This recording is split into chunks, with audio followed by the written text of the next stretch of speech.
Hi friends, welcome to competitor online classes. അപ്പം നമ്മൾ secretariat assistant exam പ്രിപ്പറേഷൻ്റെ ഭാഗമായിട്ടാണ് ഇന്നിവിടെ ഉള്ളത്. അപ്പോൾ ഇന്ന് നമ്മൾക്ക് ഡിസ്കസ് ചെയ്യാനുള്ളത് Kerala model economy and development എന്നുള്ള ഏരിയയാണ്. 5th ഉം 6th ഉം മൊഡ്യൂള് ആ ഏരിയയിൽ നിന്നുള്ള കുറച്ച് ക്വസ്റ്റ്യൻസ് കാര്യങ്ങളൊക്കെയാണ് നമുക്ക് ഡിസ്കസ് ചെയ്യാനുള്ളത്. അപ്പോൾ ഈ ഒരു മൊഡ്യൂളിൻ്റെ പ്രത്യേകത എന്ന് പറയുന്നത് എന്താണ്? കേരള മോഡൽ ഓഫ് ഡെവലപ്മെൻറ്റ് നമുക്കറിയാം വളരെ സർവീസ് സെക്ടറിനും അതുപോലെ തന്നെ സർവീസ് റിലേറ്റഡ് ആയിട്ടുള്ള കാര്യങ്ങൾക്കൊക്കെ വളരെ ഇമ്പോർട്ടൻസ് കൊടുത്തുകൊണ്ടുള്ള ഒരു മോഡൽ ഓഫ് ഡെവലപ്മെൻ്റ് ആണ് കേരളത്തിൻ്റെത്. അപ്പോൾ കേരളത്തിൻ്റെ വികസനത്തിൻ്റെ ആ ഒരു ട്രെൻഡും പാറ്റേൺ അതുപോലെ തന്നെ അതിൻ്റെ ഒരു സ്റ്റേജസ് ഓഫ് ഡെവലപ്മെൻ്റ് ഒക്കെയാണ് നമുക്ക് ഈ ഒരു ഏരിയയിൽ വരുന്നത്.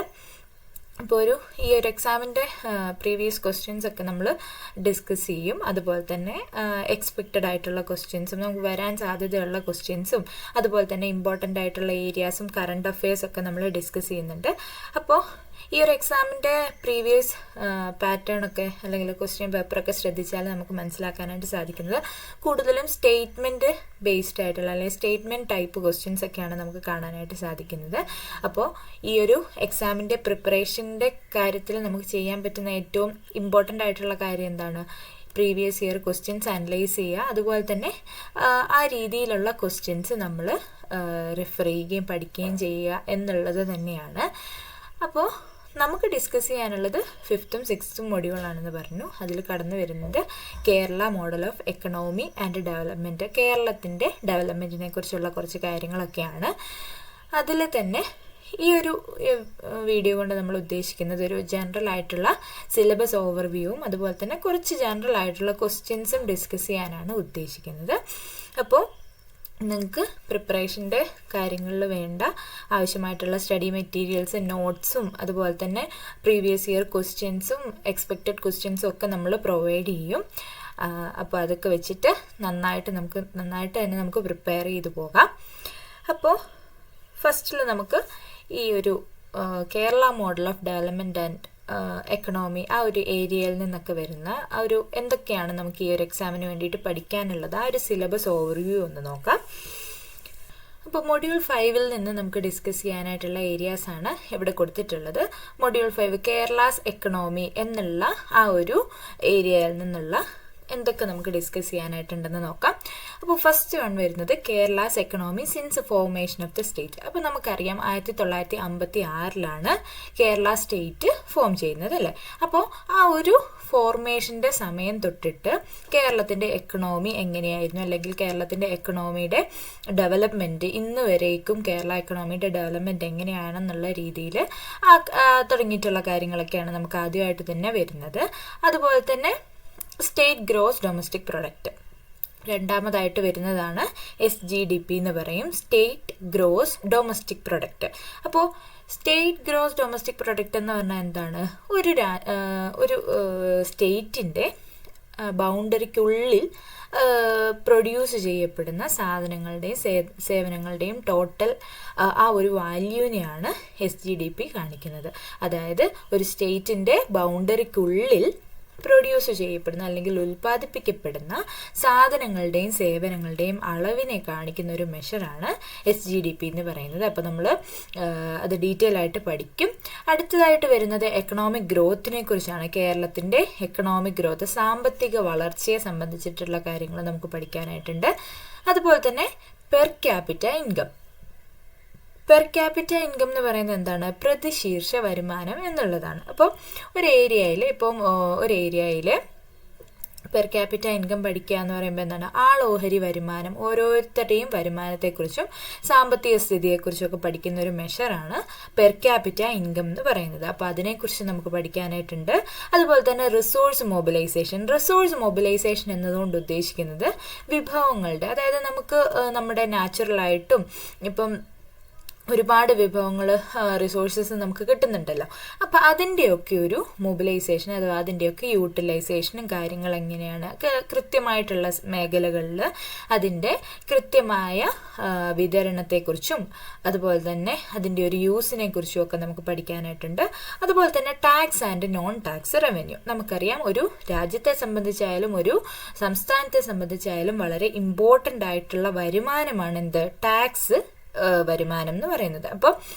അപ്പോൾ നമുക്ക് ഡിസ്കസ് ചെയ്യാനുള്ളത് ടാക്സ് ആൻഡ് നോൺ ടാക്സ് റവന്യൂവിനെ കുറിച്ചിട്ടുള്ളതാണ്.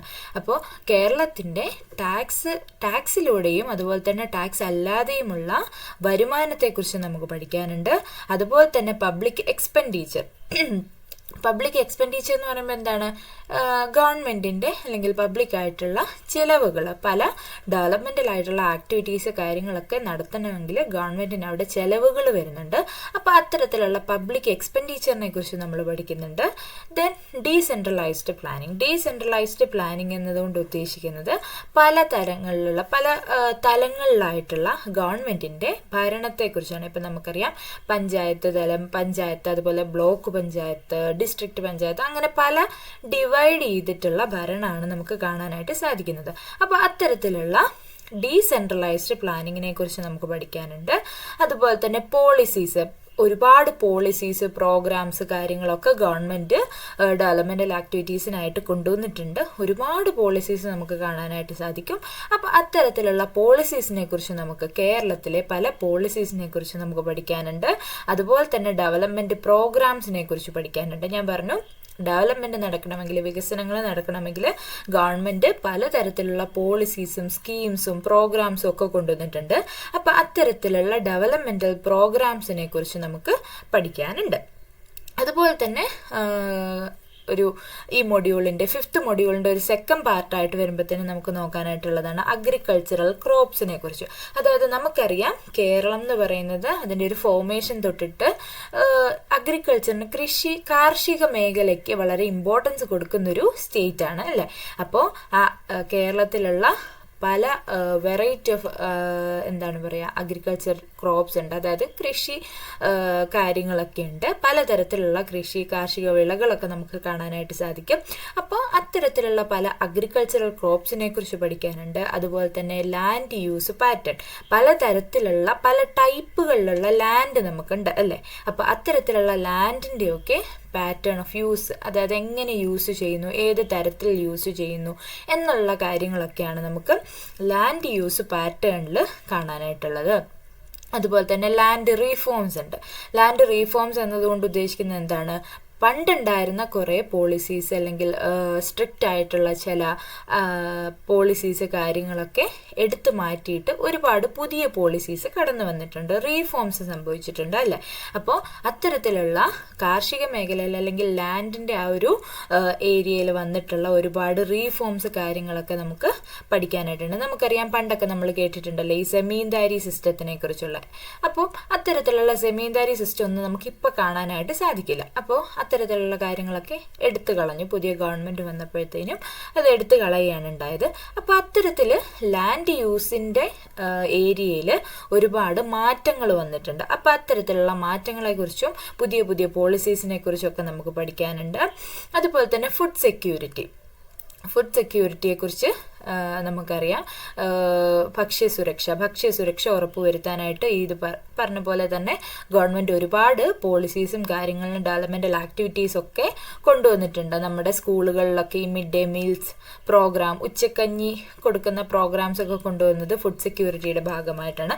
അതുപോലെ വെറൈറ്റി ഓഫ് ഒരുപാട് പ്രോഗ്രാംസ് കൊണ്ടുവന്നിട്ടുണ്ട്. അപ്പം ഭക്ഷ്യസുരക്ഷ ഉറപ്പുവരുത്തുന്നതിനെ സംബന്ധിച്ചുള്ള കാര്യങ്ങൾ നമുക്ക് നോക്കാനായിട്ടുണ്ട്. അതുപോലെ തന്നെ ഇൻഡസ്ട്രിയൽ സെക്ടർ എന്ന് പറയുമ്പോൾ എന്താണ്, വ്യാവസായിക മേഖല.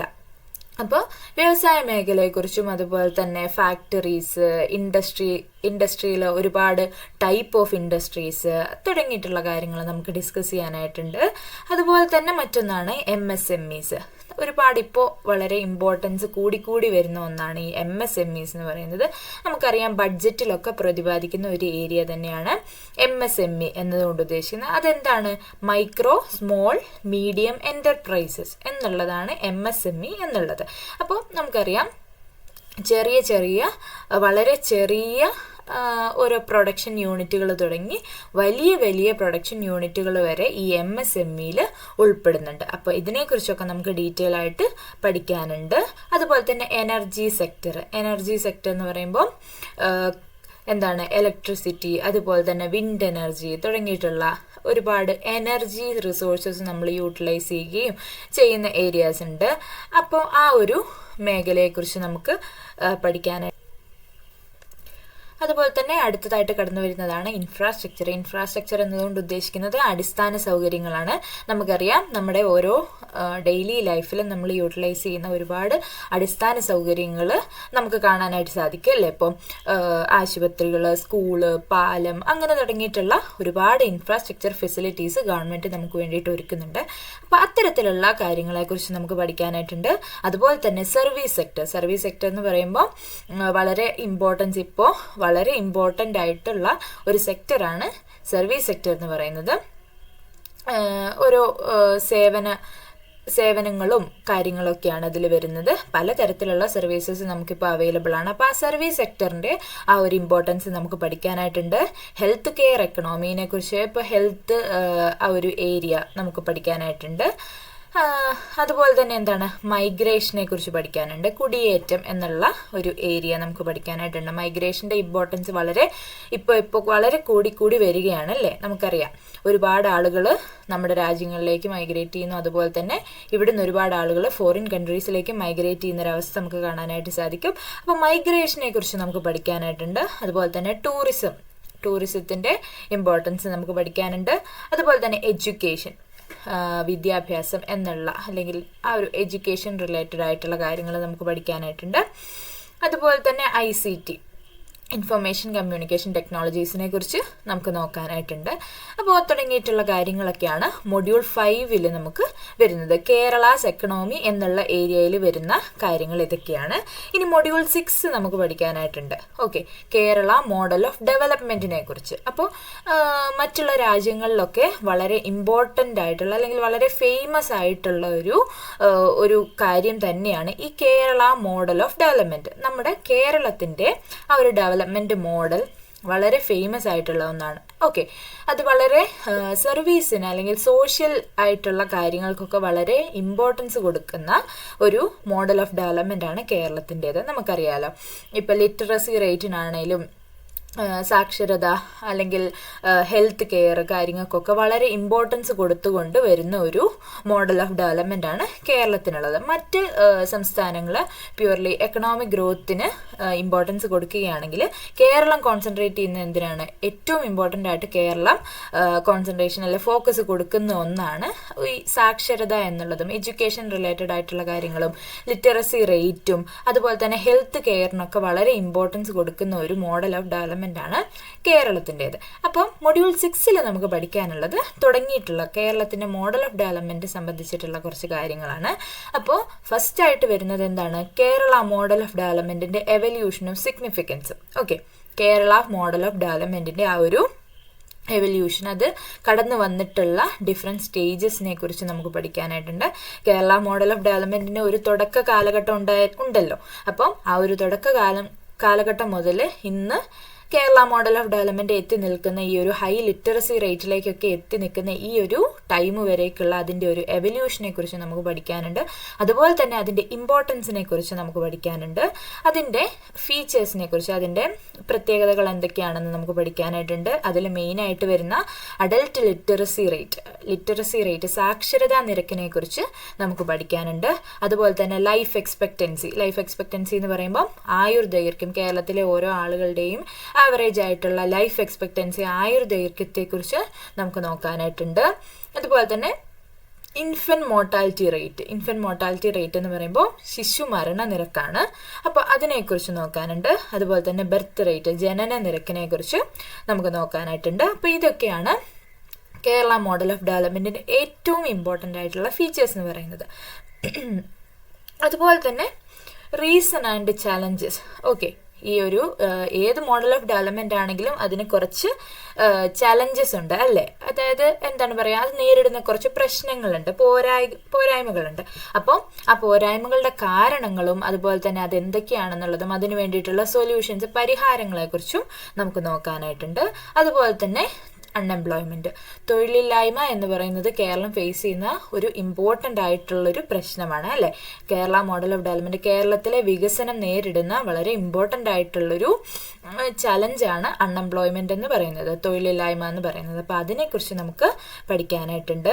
അതുപോലെ തന്നെ പോവർട്ടി ആൻഡ് ഇനീക്വാളിറ്റി, ദാരിദ്ര്യം അതുപോലെ തന്നെ അസമത്വം എന്നതിനെ കുറിച്ചിട്ടൊക്കെ നമുക്ക് പഠിക്കാനായിട്ടുണ്ട്. ജെൻഡർ ഗ്യാപ്പിനെ കുറിച്ച് പഠിക്കാനായിട്ടുണ്ട്. അതായത് സ്ത്രീ പുരുഷ ആ ഒരു ജെൻഡർ തമ്മിലുള്ള വ്യത്യാസങ്ങളും കാര്യങ്ങളും ഇനീക്വാളിറ്റീസും ഒക്കെ നമുക്ക് പഠിക്കാനായിട്ടുണ്ട്. ഏജിങ്ങിനെ കുറിച്ച് പഠിക്കാനായിട്ടുണ്ട്. ഏജിങ് എന്ന് പറയുമ്പം നമ്മുടെ യങ് ജനറേഷൻ എന്ന് പറയുന്നത് ഒരു സ്റ്റേറ്റിനെ സംബന്ധിച്ചിടത്തോളം അതിൻ്റെ ഒരു മൂലധനം എന്ന് നമുക്ക്, അല്ലെങ്കിൽ വളരെ ഇമ്പോർട്ടൻ്റ് ആയിട്ടുള്ള ഒരു അസറ്റ് എന്ന് നമുക്ക് പറയാനായിട്ട് സാധിക്കും ഈ ഒരു യങ് ജനറേഷനെ അല്ലേ. യുവ തലമുറ എന്ന് പറയുന്നത് ഒരു സ്റ്റേറ്റിനെ സംബന്ധിച്ചാലും ഒരു രാജ്യത്തെ സംബന്ധിച്ചാലും വളരെ ഇമ്പോർട്ടൻ്റ് ആയിട്ടുള്ള ഒന്ന് തന്നെയാണ്. അപ്പോൾ ആ ഒരു യങ് ജനറേഷൻ ഏജ്ഡ് ആയിക്കൊണ്ടിരിക്കുമ്പോഴേക്കും അതുകൊണ്ടുണ്ടാകുന്ന കുറച്ച് പ്രശ്നങ്ങളും കാര്യങ്ങളൊക്കെ ഉണ്ട്. അപ്പോൾ ഏജിങ് എന്നതുകൊണ്ട് ഉദ്ദേശിക്കുന്നത് അതാണ്. അപ്പോൾ തുടങ്ങിയിട്ടുള്ള കാര്യങ്ങളൊക്കെ നമുക്ക് പഠിക്കാനുണ്ട്. അതുപോലെ തന്നെ വുമൺ എംപവർമെൻറ്റ് പ്രോഗ്രാംസ് ഒക്കെ നമുക്ക് നോക്കാനായിട്ടുണ്ട്. അതായത് സ്ത്രീ ശാക്തീകരണം എന്നുള്ളതാണല്ലോ വുമൺ എംപവർമെന്റ് എന്നതുകൊണ്ട് ഉദ്ദേശിക്കുന്നത്. അപ്പോൾ സ്ത്രീകളെ മുൻനിരയിലേക്ക് കൊണ്ടുവരാൻ വേണ്ടിയിട്ട്, അതുപോലെ തന്നെ സ്ത്രീകളുടെ വർക്ക് ലൈഫ് അങ്ങനെ ഉള്ള കാര്യങ്ങൾക്കൊക്കെ ഇമ്പോർട്ടൻസ് ഒക്കെ കൊടുക്കാനായിട്ടുള്ള പ്രോഗ്രാംസ് കാര്യങ്ങളെക്കുറിച്ചൊക്കെ നമുക്ക് നോക്കാനായിട്ടുണ്ട്. അതുപോലെ തന്നെ നോളേജ് എക്കണോമി എന്നുള്ള ഒരു ഏരിയ. നോളേജ് എക്കണോമി എന്ന് പറയുമ്പോൾ അതുമായിട്ട് റിലേറ്റഡ് ആയിട്ട് ഇപ്പോൾ വരുന്ന ഇപ്പം നമുക്ക് കാണാനായിട്ട് സാധിക്കുന്ന ഒന്ന് തന്നെയാണ് ഈ സ്റ്റാർട്ടപ്പുകൾ. നോളേജ് എക്കണോമി എന്നുള്ള ഒരു മിഷന്റെ ഭാഗമായിട്ട് വരുന്ന ഒന്ന് തന്നെയാണ് ഈ സ്റ്റാർട്ടപ്പുകൾ. പുതിയ എന്റർപ്രൈസുകൾ, പുതിയ ഇൻഡസ്ട്രീസ്, കമ്പനീസ് ഒക്കെ അതിൻ്റെയൊക്കെ ഒരു ഡെവലപ്മെന്റ് എന്ന് പറയുന്നത് നമുക്ക് കാണാനായിട്ട് സാധിക്കും. അതുപോലെ തന്നെ ബ്രെയിൻ ഗെയിൻ എന്ന് പറയുന്ന കാര്യങ്ങൾ. ബ്രെയിൻ ഗെയിൻ നമുക്കറിയാലോ, ബ്രെയിൻ ഗെയിനുമുണ്ട്, ബ്രെയിൻ ഡ്രെയിനുമുണ്ട് അല്ലേ. നമ്മുടെ രാജ്യങ്ങളിൽ, അല്ലെ നമ്മുടെ സംസ്ഥാനത്തുള്ള സ്കിൽഡ് ആയിട്ടുള്ള ആളുകൾ മറ്റ് രാജ്യങ്ങളിലേക്ക് പോകുമ്പോൾ അത് നമുക്കൊരു നഷ്ടമാണ് അല്ലേ. അപ്പോൾ അതുപോലെ തന്നെ അതിന് നേരെ ഓപ്പോസിറ്റ് ആയിട്ട് ഇങ്ങോട്ടേക്ക് ആളുകൾ കടന്നു വരികയും അതുപോലെ തന്നെ പുറത്തു പോയി വർക്ക് ചെയ്യുന്ന ആളുകളുടെ പ്രതിഫലങ്ങൾ, അവർ സമ്പാദിക്കുന്ന ക്യാഷ് കാര്യങ്ങളൊക്കെ ഇങ്ങോട്ടേക്ക് കടന്നു വരുമ്പോൾ അത് നമുക്ക് ഡെവലപ്മെന്റ് ആയി മാറുകയും ചെയ്യാറുണ്ട്. അപ്പോൾ അത്തരത്തിൽ ബ്രെയിൻ ഡ്രെയിനിനെ കുറിച്ചും ബ്രെയിൻ ഗെയിനിനെ കുറിച്ചൊക്കെ നമുക്കിതിൽ പഠിക്കാനായിട്ടുണ്ട്. ബ്രെയിൻ ഗെയിൻ എന്നതുകൊണ്ട് ഉദ്ദേശിക്കുന്നത് ഇത്ര മാത്രമേ ഉള്ളൂ, എന്താണ് പറയുക, പുതിയ ഇന്നോവേറ്റീവ് ആയിട്ടുള്ള അല്ലെങ്കിൽ പ്രൊഫഷണൽ ആയിട്ടുള്ള നല്ല സ്കിൽഡ് ആയിട്ടുള്ള ആളുകൾ നമ്മുടെ സംസ്ഥാനത്ത് വർക്ക് ചെയ്യുന്നത് കൊണ്ട് നമുക്കുണ്ടാകുന്ന ഗുണങ്ങളാണ് ബ്രെയിൻ ഗെയിൻ എന്നതുകൊണ്ട് ഉദ്ദേശിക്കുന്നത്. അപ്പം അത്തരത്തിലുള്ള കാര്യങ്ങളൊക്കെ നമുക്ക് ഡിസ്കസ് ചെയ്യാനായിട്ടുണ്ട്. ഇതാണ് നമ്മുടെ എന്താണ് പറയുക, Kerala model of economy and development എന്നുള്ള 5th and 6th മൊഡ്യൂളിന്റെ ബേസിസിൽ നമുക്ക് ഡിസ്കസ് ചെയ്യാനായിട്ടുള്ളത് ഇത്രയും ഏരിയാസ് ഒക്കെയാണ്. അപ്പോൾ ഇതിൽ നിന്ന് വന്നിട്ടുള്ള മാക്സിമം പ്രീവിയസ് ഇയർ ക്വസ്റ്റ്യൻസും അതുപോലെ തന്നെ എക്സ്പെക്റ്റഡ് ക്വസ്റ്റ്യൻസും നമുക്ക് വരും ക്ലാസ്സുകളിൽ ഡിസ്കസ് ചെയ്ത് പോവാം. ഓക്കെ, അപ്പോൾ ഈ ഒരു ക്ലാസ്സിൽ വളരെ ജനറൽ ആയിട്ടുള്ള കുറച്ച് ക്വസ്റ്റ്യൻസ് നമുക്ക് നോക്കാം. UPSC ലെവലിൽ വരുന്ന അല്ലെങ്കിൽ അത്തരത്തിലുള്ള ഒരു സ്റ്റേറ്റ്മെന്റ് ബേസ്ഡ് ക്വസ്റ്റ്യൻസ് നമുക്ക് നോക്കാം. ഞാൻ പറഞ്ഞല്ലോ, ഈ എക്സാമിൻ്റെ ഒരു പ്രത്യേകത എന്ന് പറയുന്നത് നമുക്ക് ഒരുപാട് സ്റ്റേറ്റ്മെന്റ് ടൈപ്പ് ക്വസ്റ്റ്യൻസ് കാണാനായിട്ട് സാധിക്കും അല്ലേ. ഒരു സ്റ്റേറ്റ്മെന്റ് തന്നിട്ട് അത് ട്രൂ ആണോ, അത് എത്രത്തോളം അതിൻ്റെ വാലിഡിറ്റി എന്നുള്ള രീതിയിൽ നമുക്ക് ക്വസ്റ്റ്യന് കാണാനായിട്ട് സാധിക്കും. അപ്പോൾ അത്തരത്തിൽ കുറച്ച് ക്വസ്റ്റ്യൻസ്, നമുക്ക് ജനറൽ ആയിട്ടുള്ള കുറച്ച് ക്വസ്റ്റ്യൻസ് ഈ ഒരു വീഡിയോയിൽ ഡിസ്കസ് ചെയ്യാം. അപ്പോൾ ആ ഒരു പാർട്ടിലേക്കാണ് കിടക്കുന്നത്. ഫസ്റ്റ് ക്വസ്റ്റ്യൻ എന്ന് പറയുന്നത് നോക്കാം. Which of the following best describes the Kerala model of development? Okay, ഈ കൊടുത്തിട്ടുള്ള ഓപ്ഷൻസിൽ ഏതാണ് കേരള മോഡൽ ഓഫ് ഡെവലപ്മെന്റിനെ എക്സ്പ്ലെയിൻ ചെയ്യുന്നത്, അല്ലെ ഡിസ്ക്രൈബ് ചെയ്യുന്നത് എന്നുള്ളതാണ് ക്വസ്റ്റ്യൻ. ഈ കൊടുത്തിട്ടുള്ള ഓപ്ഷൻസിൽ കേരള മോഡൽ ഓഫ് ഡെവലപ്മെന്റിന്റെ പ്രത്യേകതയായിട്ട് നമുക്ക് കാണാൻ സാധിക്കുന്നത് ഏതാണ് എന്നുള്ളതാണ് ഈ ക്വസ്റ്റ്യൻ ചോദിച്ചിട്ടുള്ളത്. അപ്പോൾ ഓപ്ഷൻസ് നോക്കാം. High economic growth with low social indicators, high social development despite modest economic growth. Option C എന്ന് പറയുന്നത് industrial growth driven economic development. Option D dependence on agriculture as main source of GSDP. അപ്പോൾ question ആദ്യം മനസ്സിലാക്കുക. ഈ തന്നിട്ടുള്ള ഓപ്ഷൻസിൽ Kerala model of development, കേരളത്തിന്റെ development മോഡലിനെ കാണിക്കുന്ന ഏറ്റവും നന്നായി ഡിസ്ക്രൈബ് ചെയ്യുന്ന അല്ലെങ്കിൽ കാണിക്കുന്ന ഓപ്ഷൻ ഏതാണ് എന്നുള്ളതാണ് ക്വസ്റ്റ്യൻ. അപ്പോൾ നമുക്ക് ആൻസർ നോക്കുകയാണെങ്കിൽ ആൻസർ ഏതാണ്? High social development despite modest economic growth എന്നുള്ളതാണ്. ഓപ്ഷൻ ബി ആണ് നമ്മുടെ correct answer. High social development despite modest economic growth എന്ന് പറഞ്ഞാൽ ഹൈ സോഷ്യൽ ഡെവലപ്മെന്റ് എന്താണ്? സോഷ്യൽ ഡെവലപ്മെന്റ്, സാമൂഹിക വികസനത്തിനാണ് കേരളം ഏറ്റവും ഇമ്പോർട്ടൻസ് കൊടുക്കുന്നത്. ഡെസ്പൈറ്റ് മോഡസ്റ്റ് എക്കണോമിക് ഗ്രോത്ത്, അതായത് എക്കണോമിക് ഗ്രോത്തിനേക്കാൾ, അതായത് സാമ്പത്തിക വളർച്ചയെക്കാളും സാമൂഹിക വികസനത്തിനാണ് Kerala model of development importance കൊടുക്കുന്നത് എന്നുള്ളതാണ് പറയാൻ സാധിക്കുന്നത്. അപ്പം നമുക്കറിയാം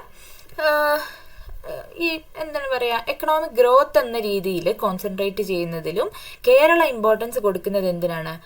വലിയ രീതിയിലുള്ള ഹൈ സോഷ്യൽ ഡെവലപ്മെന്റിനാണ്. സാമ്പത്തിക വളർച്ചയെക്കാളും Kerala model of development importance കൊടുക്കുന്നത് എന്തിനാണ്? സാമൂഹിക വികസനത്തിനാണ്. അതുകൊണ്ട് തന്നെയാണ് കേരളത്തിൽ നമുക്ക് ഹൈ ലിറ്ററസി റേറ്റും സാക്ഷരത നിരക്കും വളരെ ഉയർന്ന, മറ്റുള്ള ഇന്ത്യയിലെ മറ്റുള്ള സംസ്ഥാനങ്ങളോട് കമ്പയർ ചെയ്യുമ്പോൾ ഏറ്റവും ഉയർന്ന സാക്ഷരത നിരക്കും അതുപോലെ തന്നെ ഏറ്റവും ബെറ്റർ ആയിട്ടുള്ള ഹെൽത്ത് കെയർ സിസ്റ്റംസും എഡ്യൂക്കേഷൻ സിസ്റ്റംസും ഒക്കെ നമുക്ക് കേരളത്തിൽ കാണാൻ സാധിക്കുന്നത് എന്തുകൊണ്ടാണ്? കേരളം ഹൈ സോഷ്യൽ ഡെവലപ്മെന്റിന് ഇമ്പോർട്ടൻസ് കൊടുക്കുന്നത് കൊണ്ടാണ്. അപ്പോൾ കേരള മോഡൽ ഓഫ് ഡെവലപ്മെന്റിനോട് ഏറ്റവും യോജിക്കുന്ന ഓപ്ഷൻസ് എന്ന് പറയുന്നത് എന്താണ്? ഓപ്ഷൻ ബി ആണ്. High social development despite modest economic growth എന്നുള്ളതാണ് ഓപ്ഷന്റെ ഈ ഒരു ക്വസ്റ്റ്യന്റെ കറക്റ്റ് ആൻസർ എന്ന് പറയുന്നത്. അപ്പോൾ കറക്റ്റ് ആൻസറിൻ്റെ എക്സ്പ്ലനേഷൻ നമ്മളിവിടെ കൊടുത്തിട്ടുണ്ട്. ആൻസർ എന്തുകൊണ്ട് ആൻസർ വന്നു എന്നുള്ളത് ഇത് വായിച്ചു നോക്കിയാൽ നിങ്ങൾക്ക് മനസ്സിലാക്കാനായിട്ട് സാധിക്കും. Kerala is famous for achieving high literacy, health outcome and social indicators despite only moderate growth rate എന്നുള്ളതാണ്. ഞാൻ പറഞ്ഞു ഏറ്റവും ഇമ്പോർട്ടൻസ് കൊടുക്കുന്നത് എന്തിനാണ്? ഹെൽത്ത് കെയർ സിസ്റ്റംസിനും അതുപോലെ തന്നെ ലിറ്ററസി റേറ്റിനും ഒക്കെ വളരെ ഇമ്പോർട്ടൻസ് കൊടുക്കുന്നത് ഒന്നാണ് കേരള മോഡൽ ഓഫ് ഡെവലപ്മെന്റ് എന്ന് പറയുന്നത്. ഇനി രണ്ടാമത്തെ ക്വസ്റ്റ്യൻ നോക്കാം. Which sector has the largest contribution to Kerala's GSDP? അപ്പം ഞാൻ പറഞ്ഞു GSDP എന്ന് പറയുന്നത് എന്താണ്? ഗ്രോസ് സ്റ്റേറ്റ് ഡൊമസ്റ്റിക് പ്രൊഡക്റ്റ് എന്നുള്ളതാണ്. അപ്പം നമുക്കറിയാം GDP എന്നുള്ളതിൻ്റെ മറ്റൊരു ഫോമാണ് ഈ ഒരു, അല്ലെങ്കിൽ കേരളത്തിൻ്റെ സ്റ്റേറ്റിൻ്റെ കേസിൽ പറയുമ്പോൾ അത് GSDP ആയിട്ട് മാറും. ഓക്കെ, കേരളത്തിൻ്റെ ബൗണ്ടറി, നമ്മൾ ആ കാണുന്ന കേരളത്തിൻ്റെ ആ മാപ്പ് ഉണ്ടല്ലോ, അതാണ് കേരളത്തിന്റെ ബൗണ്ടറി എന്ന് പറയുന്നത്. അപ്പോൾ കേരളത്തിന്റെ അതിർത്തിക്കുള്ളിൽ പ്രൊഡ്യൂസ് ചെയ്യപ്പെടുന്ന, ഉൽപ്പാദിപ്പിക്കപ്പെടുന്ന സാധനങ്ങളുടെയും സേവനങ്ങളുടെയും ടോട്ടൽ വാല്യൂവിനെയാണ് എന്ത് കാണിക്കുന്നത്? GSDP എന്ന് പറയുന്നത് കേരളത്തിന്റെ വളർച്ചയും അതുപോലെ തന്നെ വികസനത്തിനെയും ഒക്കെ കാണിക്കുന്ന വളരെ ഇമ്പോർട്ടൻ്റ് ആയിട്ടുള്ളൊരു ഇൻഡിക്കേറ്ററാണ്, ഒരു സൂചികയാണ് ഈ GSDP എന്ന് പറയുന്നത്. അപ്പോൾ ഇവിടെ നമുക്ക് കൊടുത്തേക്കുന്ന ക്വസ്റ്റ്യൻ എന്താണ്? സെക്ടേഴ്സിൽ ഏത് സെക്ടറാണ്, ഈ കൊടുത്തിട്ടുള്ള സെക്ടേഴ്സിൽ ഏത് സെക്ടറാണ് കേരളത്തിന്റെ GSDPക്ക് ഏറ്റവും കൂടുതൽ കോൺട്രിബ്യൂഷൻ കൊടുക്കുന്ന സെക്ടർ ഏതാണ്? ഓക്കെ, ഓപ്ഷൻ എ എന്ന് പറയുന്നത് agriculture, option B industry, option C services, option D mining. അപ്പോൾ ഈ ഒരു സെക്ടേഴ്സിൽ നിന്നും ഏറ്റവും കൂടുതൽ കോൺട്രിബ്യൂഷൻ GSDPക്ക് കൊടുക്കുന്ന സെക്ടർ ഏതാണെന്ന് ചോദിക്കുകയാണെങ്കിൽ അതിൻ്റെ ആൻസർ എന്ന് പറയുന്നത് സർവീസ് സെക്ടറാണ്. ഓക്കെ, സർവീസ് സെക്ടറാണ് കേരളത്തിന്റെ GSDPയിലേക്ക് ഏറ്റവും കൂടുതൽ കോൺട്രിബ്യൂഷൻ കൊടുക്കുന്നത്. ഓക്കെ, എക്സ്പ്ലനേഷൻ എന്താണ് കൊടുത്തിട്ടുള്ളതെന്ന് നോക്കാം. The service sector dominate Kerala's economic contributing nearly 2/3 of GSDP എന്ന് പറയുന്നതിന്റെ കേരളത്തിന്റെ ഗ്രോസ് സ്റ്റേറ്റ് ഡൊമസ്റ്റിക് പ്രൊഡക്റ്റിന്റെ 2/3 ഭാഗവും കോൺട്രിബ്യൂട്ട് ചെയ്യുന്നത് ഏത് സെക്ടറാണ്?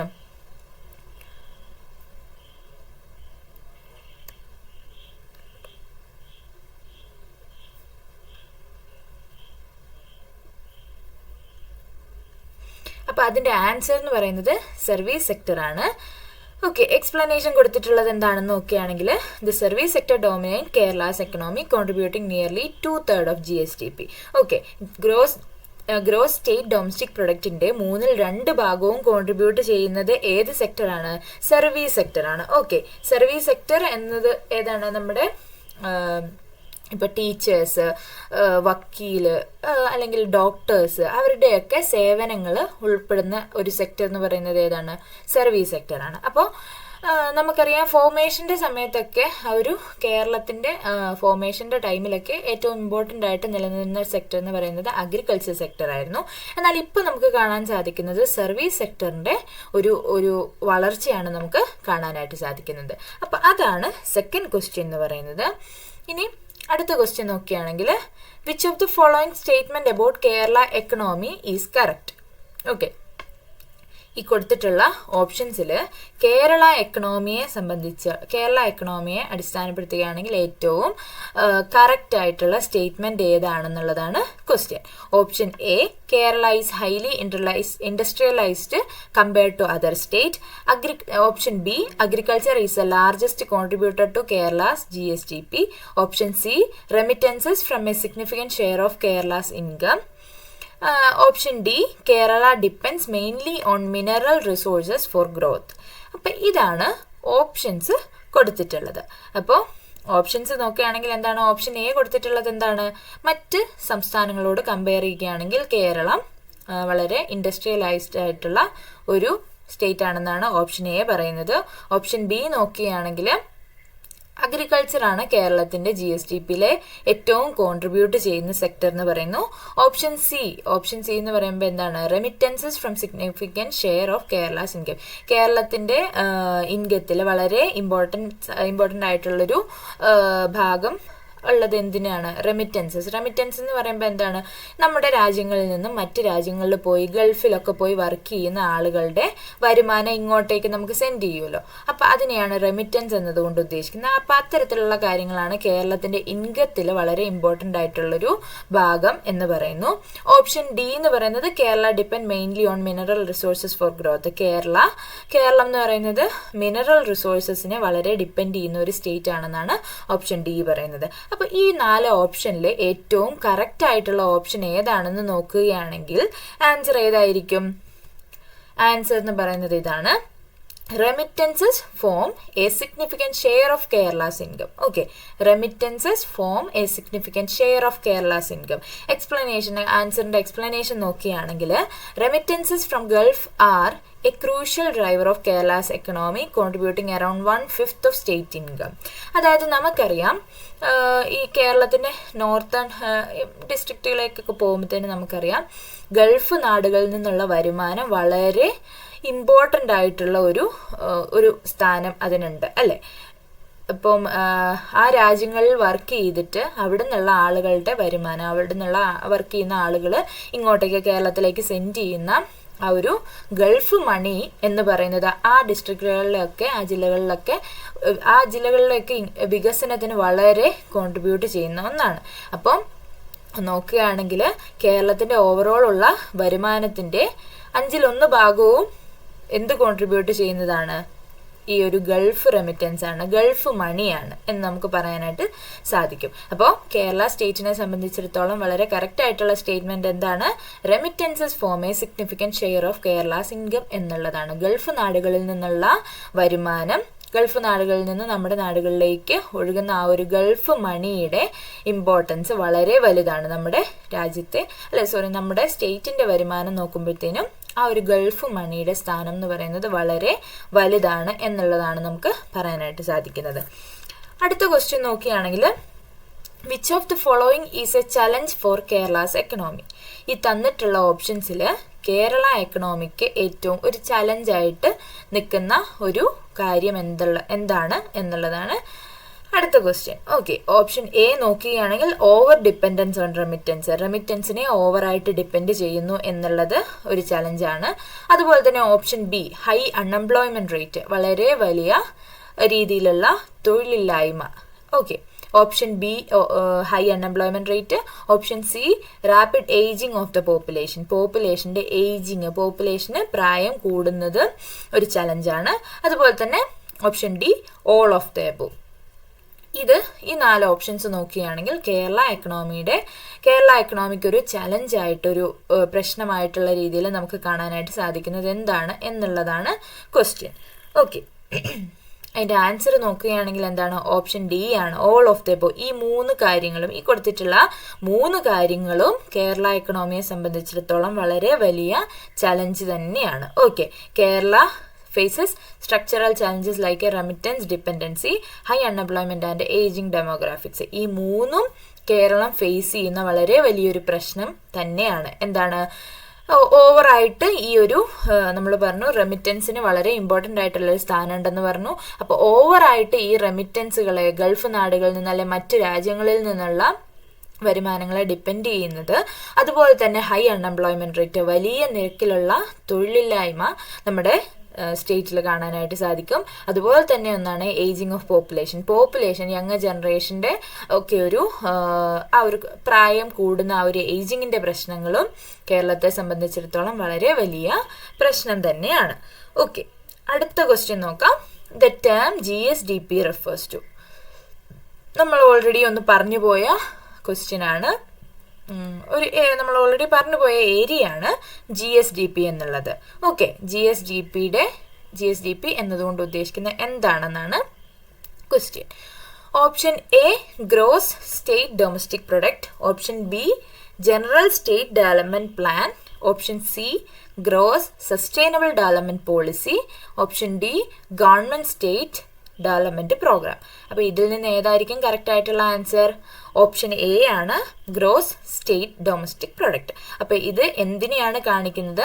സ്റ്റേറ്റിന്റെ ബൗണ്ടറീസ്, സ്റ്റേറ്റിന്റെ അതിർത്തിക്കുള്ളിൽ ഒരു വർഷത്തിൽ പ്രൊഡ്യൂസ് ചെയ്യപ്പെടുന്ന, ഉൽപ്പാദിപ്പിക്കപ്പെടുന്ന സാധനങ്ങളുടെയും എല്ലാ സാധനങ്ങളുടെയും സേവനങ്ങളുടെയും ടോട്ടൽ വാല്യൂവിനെയാണ് GSDP കാണിക്കുന്നത്, ഗ്രോസ് സ്റ്റേറ്റ് ഡൊമസ്റ്റിക് പ്രൊഡക്റ്റ്. അപ്പം അടുത്ത ക്വസ്റ്റ്യൻ നോക്കാം. Which of the following statement about Kerala's industrial sector is true? അപ്പോൾ അടുത്തതായിട്ടുള്ള ക്വസ്റ്റ്യൻ കേരള സ്റ്റേറ്റിന്റെ ഇൻഡസ്ട്രിയൽ സെക്ടറിനെ കുറിച്ചിട്ടുള്ള ഒരു സ്റ്റേറ്റ്മെന്റ് ടൈപ്പ് ക്വസ്റ്റ്യൻ ആണ്. തന്നിട്ടുള്ള സ്റ്റേറ്റ്മെന്റുകളിൽ കേരളത്തിന്റെ വ്യാവസായിക മേഖലയെ സംബന്ധിച്ചിടത്തോളം ട്രൂ ആയിട്ടുള്ള സ്റ്റേറ്റ്മെന്റ് ഏതാണ്? Option A, it is highly diversified with large scale industries.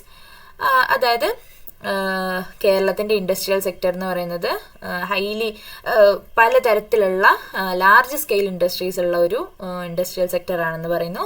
Option B, it mainly depend on traditional industries like Koya, cashew and rubber. Okay, കേരളത്തിന്റെ ഇൻഡസ്ട്രി എന്ന് പറയുന്നത് മെയിൻ ആയിട്ടും ട്രഡീഷണൽ ഇൻഡസ്ട്രീസ്, പാരമ്പര്യമായിട്ടുള്ള ട്രഡീഷണൽ ആയിട്ടുള്ള ഇൻഡസ്ട്രീസ് ലൈക്ക് ഇപ്പോൾ കയറ്, cashew, അതുപോലെ തന്നെ rubber തുടങ്ങിയിട്ടുള്ള ഇൻഡസ്ട്രീസിനെ ഡിപ്പെൻഡ് ചെയ്യുന്നു എന്ന് പറയുന്നു. Option C, it contribute more than the service sector. Industrial sector service സെക്ടറിനെക്കാട്ടിലും കൂടുതൽ കോൺട്രിബ്യൂട്ട് ചെയ്യുന്നു എന്ന് പറയുന്നു. Option D, it is a largest growing sector in Kerala. കേരളത്തിലെ ഏറ്റവും സ്പീഡായിട്ട് ഗ്രോത്ത് ഉള്ള സ്പീഡായിട്ട് വളരുന്ന ഒരു സെക്ടറാണ് ഇൻഡസ്ട്രിയൽ സെക്ടർ എന്ന് പറയുന്നു. അപ്പൊ ഈ ഒരു 4 സ്റ്റേറ്റ്മെന്റില് ഏറ്റവും കേരളത്തിന്റെ ഇൻഡസ്ട്രിയൽ സെക്ടറിനെ സംബന്ധിച്ചിടത്തോളം ഏറ്റവും ട്രൂ ആയിട്ടുള്ള സ്റ്റേറ്റ്മെന്റ് ഏതാണെന്ന് നോക്കുകയാണെങ്കിൽ കറക്റ്റ് ആൻസർ എന്ന് പറയുന്നത് it mainly depend on traditional industries like Koya, cashew and rubber. നമുക്കറിയാം കേരളത്തിൽ വളരെ ഇമ്പോർട്ടൻസ് ഉള്ള, വളരെ പ്രാധാന്യമുള്ള കുറച്ച് ഇൻഡസ്ട്രീസ് ആണ് ഈ കയറ്, അതുപോലെ തന്നെ കാഷ്യൂനട്ട്, റബ്ബർ ഇൻഡസ്ട്രീസ്. ഇതിനൊക്കെ വളരെ ഇമ്പോർട്ടൻസ് ഉണ്ട്. അപ്പോൾ നമുക്ക് പറയാനായിട്ട് സാധിക്കും കേരളത്തിന്റെ ഇൻഡസ്ട്രിയൽ സെക്ടർ എന്ന് പറയുന്നത് എന്തിനെ ഡിപ്പെൻഡ് ചെയ്ത് നിൽക്കുന്നതാണ്?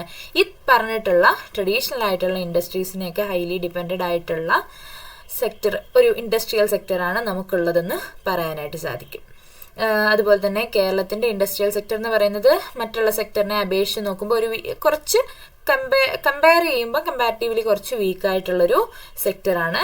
അത് എന്തുകൊണ്ടാണ്? ട്രഡീഷണൽ ഇൻഡസ്ട്രീസിലും സ്മോൾ സ്കെയിൽ ഇൻഡസ്ട്രീസിനും ഒക്കെ, ചെറിയ ഇൻഡസ്ട്രീസിനൊക്കെ വളരെ ഇമ്പോർട്ടൻസ് കൊടുക്കുന്ന ഒരു ഇൻഡസ്ട്രിയൽ സെക്ടറാണ് നമുക്ക് കാണാനായിട്ട് സാധിക്കുന്നത്. അടുത്ത ക്വസ്റ്റ്യൻ എന്ന് പറയുന്നത് which of the following is considered as a strength of Kerala's economy? Okay, Kerala എക്കണോമിയുടെ ഒരു സ്ട്രെങ്ത് എന്ന് നമുക്ക്, അല്ലെങ്കിൽ കേരള എക്കണോമിയുടെ ഒരു വളരെ ഇമ്പോർട്ടൻ്റ് ആയിട്ടുള്ള ഒരു ഫീച്ചറായിട്ട് നമുക്ക് പറയാൻ സാധിക്കുന്നത് എന്താണ്? ഈ തന്നിട്ടുള്ള ഓപ്ഷനിൽ കേരള എക്കണോമിയുടെ ഒരു സ്ട്രെങ്ത് ആയിട്ട് പറയാനായിട്ട് സാധിക്കുന്നത് എന്താണ് എന്നുള്ളതാണ് question. Option A low literacy rate, option B strong human capital and social development, option C dependence on coal based industries, option D high mineral production. Okay, option A എന്താണ്? ലോ ലിറ്ററസി റേറ്റ്, കുറഞ്ഞ സാക്ഷരതാ നിരക്ക്. അതുപോലെ തന്നെ B എന്ന് പറയുന്നത് എന്താണ്? Strong human capital and social development. Okay, strong ആയിട്ടുള്ള മനുഷ്യ മൂലധനം നമുക്ക് പറയാനായിട്ട് സാധിക്കും. ഹ്യൂമൻ ക്യാപിറ്റൽ എന്നുള്ളതാണ്. അപ്പോൾ അതും അതുപോലെ തന്നെ സോഷ്യൽ ഡെവലപ്മെന്റ്, സാമൂഹിക വളർച്ച, സാമൂഹിക വികസനം. അതുപോലെ തന്നെ ഓപ്ഷൻ സി എന്ന് പറയുന്നത് കോൾ ബേസ്ഡ് ഇൻഡസ്ട്രീസ്, ഇപ്പം കൽക്കരി ബേസ്ഡ് ആയിട്ടുള്ള ഇൻഡസ്ട്രീസ്, അതുപോലെ തന്നെ അതിൻ്റെ ഒരു ഇമ്പോർട്ടൻസ്. അതുപോലെ തന്നെ ഓപ്ഷൻ ഡി എന്ന് പറയുന്നത് ഹൈ മിനറൽ പ്രൊഡക്ഷൻ, വലിയ തോതിലുള്ള മിനറൽ പ്രൊഡക്ഷൻ. അപ്പോൾ ഇത് ഈ 4 ഓപ്ഷനിൽ നിന്നും കേരള എക്കണോമിയുടെ ഒരു സ്ട്രെങ്ത് എന്ന് പറയുന്നത് എന്താണ്? നമുക്കറിയാം ഓപ്ഷൻ ബി ആണ്, സ്ട്രോങ് ഹ്യൂമൻ ക്യാപിറ്റലും അതുപോലെ തന്നെ സോഷ്യൽ ഡെവലപ്മെന്റും. നമുക്കറിയാം, നമ്മൾ പറഞ്ഞു കഴിഞ്ഞു, കേരള മോഡൽ ഓഫ് ഡെവലപ്മെന്റിന്റെ ഏറ്റവും എടുത്തു പറയേണ്ട ഒരു ഫീച്ചറാണ് എന്ത്? ഈ ഹൈ സോഷ്യൽ ഡെവലപ്മെന്റ് എന്നുള്ളത്. സാമൂഹിക വളർച്ച അല്ലെങ്കിൽ സാമൂഹിക വികസനം എന്ന് പറയുന്നത് കേരള മോഡൽ ഓഫ് ഡെവലപ്മെന്റിന്റെ ഏറ്റവും മോസ്റ്റ് ഇമ്പോർട്ടൻ്റ് ആയിട്ടുള്ള ഒരു ഫീച്ചറാണ്. അതിൽ തന്നെ ഏറ്റവും ഇമ്പോർട്ടൻ്റ് ആണ് ഹൈ ലിറ്ററസി റേറ്റ്. മറ്റുള്ള സ്റ്റേറ്റുകളോട് കമ്പയർ ചെയ്യുമ്പോൾ ഏറ്റവും ഉന്നതമായ സാക്ഷരതാ നിരക്ക് കൈവരിച്ചിട്ടുള്ളത് കേരളമാണ്. അപ്പോൾ അത്തരത്തിലുള്ള ഈ ഒരു സോഷ്യൽ ഡെവലപ്മെന്റ്, സാമൂഹിക വികസനം എന്ന് പറയുന്നത് കേരള മോഡൽ ഓഫ് ഡെവലപ്മെന്റിലെ കേരളത്തിന്റെ എക്കണോമിയുടെ വളരെ ഇമ്പോർട്ടൻ്റ് ആയിട്ടുള്ളൊരു ഫീച്ചറാണ്. Okay, Kerala is globally recognised for its high literacy, health achievements and educated work force. അപ്പോൾ കേരളത്തിന് ഗ്ലോബലി തന്നെ ലോകം മൊത്തം അറിയപ്പെടുന്ന ഒരു ഫീച്ചർ ഉള്ളത് എന്താണ്? ഈ ഹൈ ലിറ്ററസി റേറ്റും അതുപോലെ തന്നെ ഹെൽത്ത് ഏരിയയിൽ, ആരോഗ്യ മേഖലയിൽ നമ്മൾ കേരളം നേടിയിട്ടുള്ള അച്ചീവ്മെന്റ്സും അതുപോലെ തന്നെ എഡ്യൂക്കേറ്റഡ് ആയിട്ടുള്ള വർക്ക് ഫോഴ്സും കാര്യങ്ങളും ഒക്കെയാണ് കേരളത്തിന്റെ ഒരു ഇമ്പോർട്ടൻ്റ് ആയിട്ടുള്ള ഫീച്ചർ എന്ന് പറയുന്നത്. നമുക്കറിയാം, മെഡിക്കൽ ടൂറിസം എന്ന് പറയുന്ന ഒരു കാര്യത്തിന് ഇപ്പോൾ വളരെ ഇമ്പോർട്ടൻസ് ഉണ്ട് അല്ലേ? ഇപ്പോൾ കേരളത്തിലെ ഈ ആയുർവേദം തുടങ്ങിയിട്ടുള്ള റിലേറ്റഡ് ആയിട്ടുള്ള കാര്യങ്ങളൊക്കെ ഫോറിനേഴ്സൊക്കെ ഒരുപാട് വന്നിവിടെ ചികിത്സയൊക്കെ അത്തരത്തിലുള്ള കാര്യങ്ങളൊക്കെ എടുക്കുന്നവരുണ്ട്. അപ്പം അത്തരത്തിൽ നോക്കുകയാണെങ്കിൽ കേരള എക്കണോമിയുടെ one of the important feature എന്ന് പറയുന്നത് എന്താണ്? ഈ സ്ട്രോങ് ഹ്യൂമൻ ക്യാപിറ്റലും അതുപോലെ തന്നെ സോഷ്യൽ ഡെവലപ്മെന്റും ആണെന്ന് നമുക്ക് പറയാനായിട്ട് സാധിക്കും. അടുത്തതായിട്ടുള്ള ക്വസ്റ്റ്യൻ എന്ന് പറയുന്നത് which statement about Kerala's agriculture is correct? Okay, കേരളത്തിന്റെ കാർഷിക മേഖലയെ സംബന്ധിച്ചിടത്തോളം ഏറ്റവും കറക്റ്റ് ആയിട്ടുള്ള സ്റ്റേറ്റ്മെന്റ് ഏതാണ്? Option A food crops dominate agricultural production.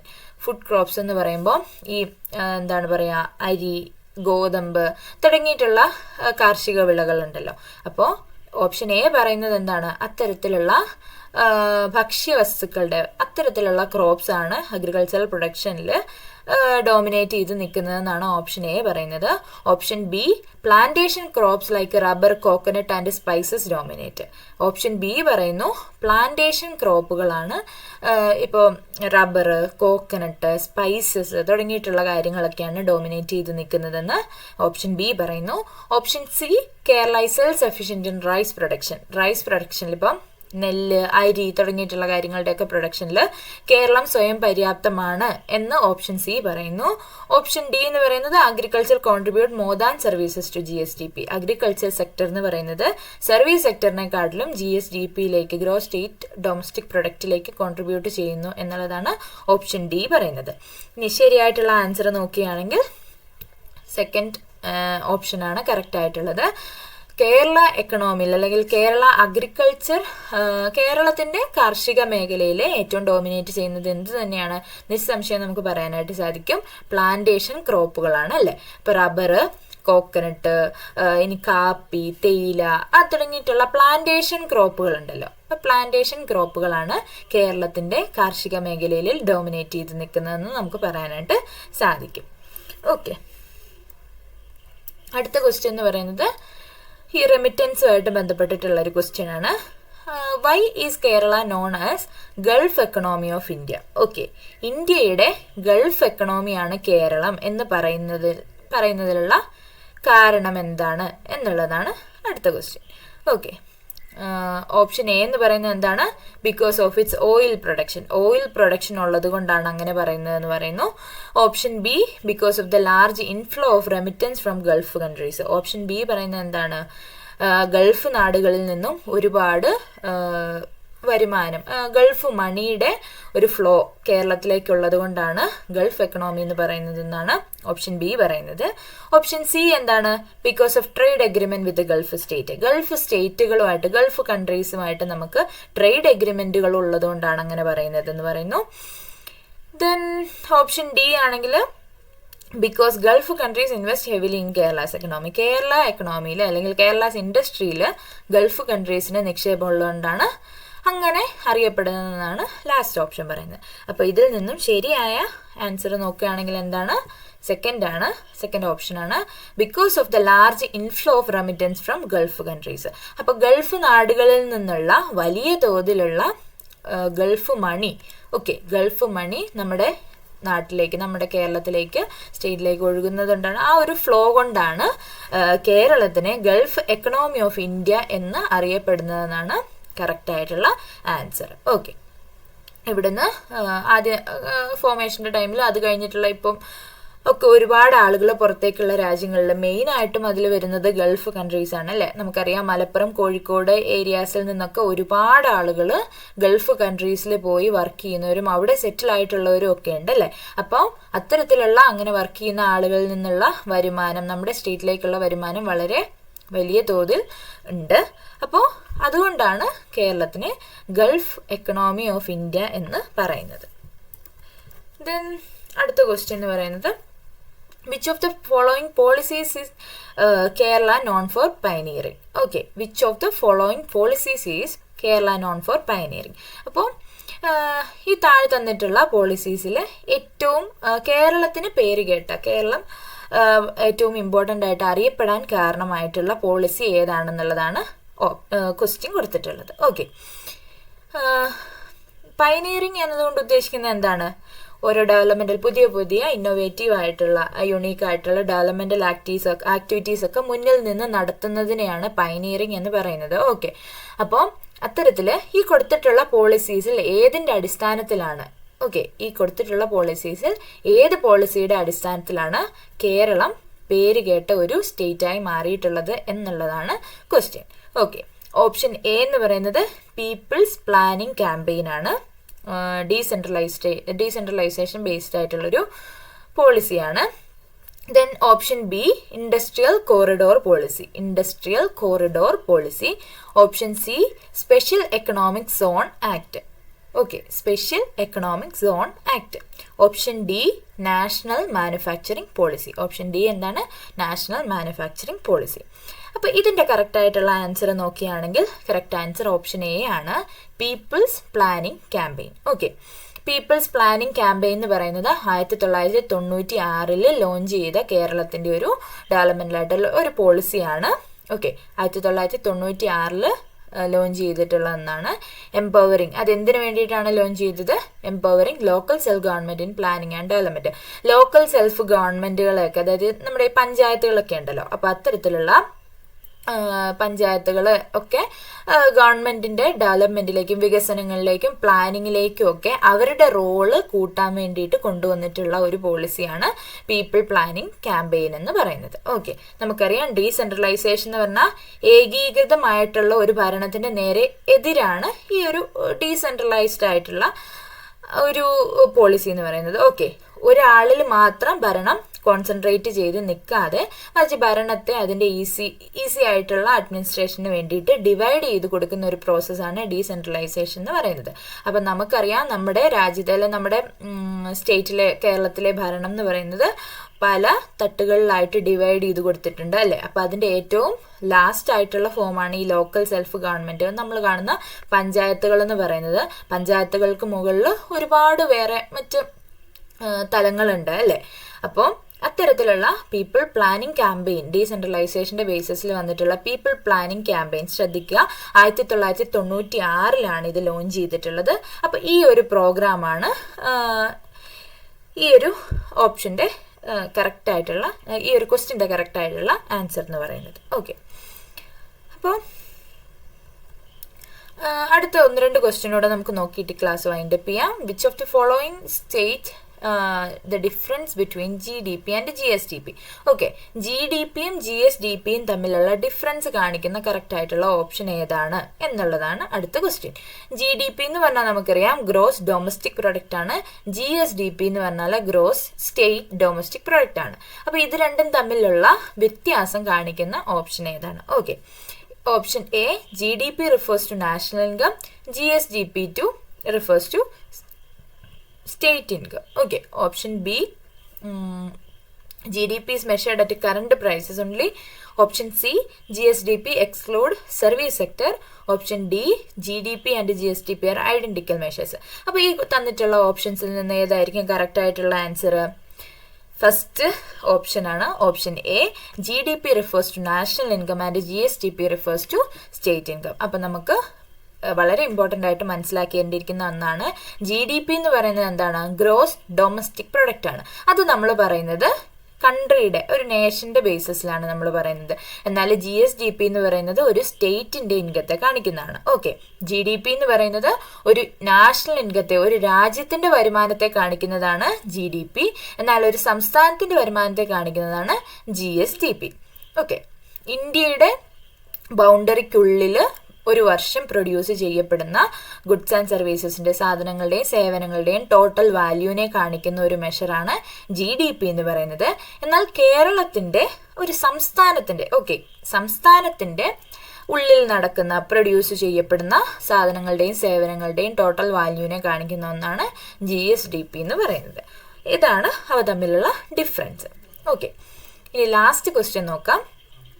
What was the GSDP growth rate of Kerala in 2022-23 at constant prices? Okay, 2022-23 കാലയളവില് കേരളത്തിന്റെ ഗ്രോസ് സ്റ്റേറ്റ് ഡൊമസ്റ്റിക് പ്രൊഡക്റ്റിന്റെ growth rate, gross state domestic പ്രൊഡക്റ്റിന്റെ വളർച്ചാ നിരക്ക് എത്രത്തോളമാണ് എന്നുള്ളതാണ് ക്വസ്റ്റ്യൻ. അപ്പൊ ഇതൊക്കെ നമുക്ക് കറക്റ്റായിട്ട് ആ ഒരു സംഖ്യ ഓർത്തിരുന്നാൽ മാത്രം കിട്ടുന്നൊരു ക്വസ്റ്റ്യൻ ആണ്. അപ്പൊ ഇത് നമുക്ക് മനസ്സിലാക്കണമെങ്കിൽ എങ്ങനെ പറ്റുള്ളൂ? ഡേറ്റാസ് എടുത്തിട്ട് മാത്രമേ നമുക്ക് പഠിക്കാനായിട്ട് സാധിക്കുകയുള്ളൂ. അപ്പോൾ ഓപ്ഷൻ നോക്കുകയാണെങ്കിൽ എ 5.2%, ബി 6.6%, സി 7.2%, ഡി 8.1%. അപ്പോൾ ഇതിൽ നിന്നും കറക്റ്റ് ആയിട്ടുള്ള ആൻസർ എന്ന് പറയുന്നത് 6.6% ആണ്. Okay, Kerala's GSDP grew at 6.6% in 2022-23, down from 12.97% in 2021-22. അപ്പോൾ ഒരു 6.6 എന്ന ഒരു പെർസെൻറ്റേജ് ഗ്രോത്ത് റേറ്റ് ആണ്, വളർച്ചാ നിരക്കാണ് നമുക്ക് 2022-23 നിന്നും കാണാനായിട്ട് സാധിക്കുന്നത്. അപ്പോൾ ഇത്രയും ക്വസ്റ്റ്യൻസ് പറഞ്ഞുകൊണ്ട് നമുക്ക് ഈ ഒരു വീഡിയോ വൈൻഡപ്പ് ചെയ്യാം. തുടർന്നുള്ള ക്വസ്റ്റ്യൻസും അതുപോലെ തന്നെ എക്സ്പെക്റ്റഡ് ക്വസ്റ്റ്യൻസും പ്രീവിയസ് ഇയർ ക്വസ്റ്റ്യൻ ഡിസ്കഷനും ഒക്കെ നമുക്ക് വരും ക്ലാസ്സുകളിൽ ഡിസ്കസ് ചെയ്യാം. ഓക്കെ, അപ്പം താങ്ക് യു.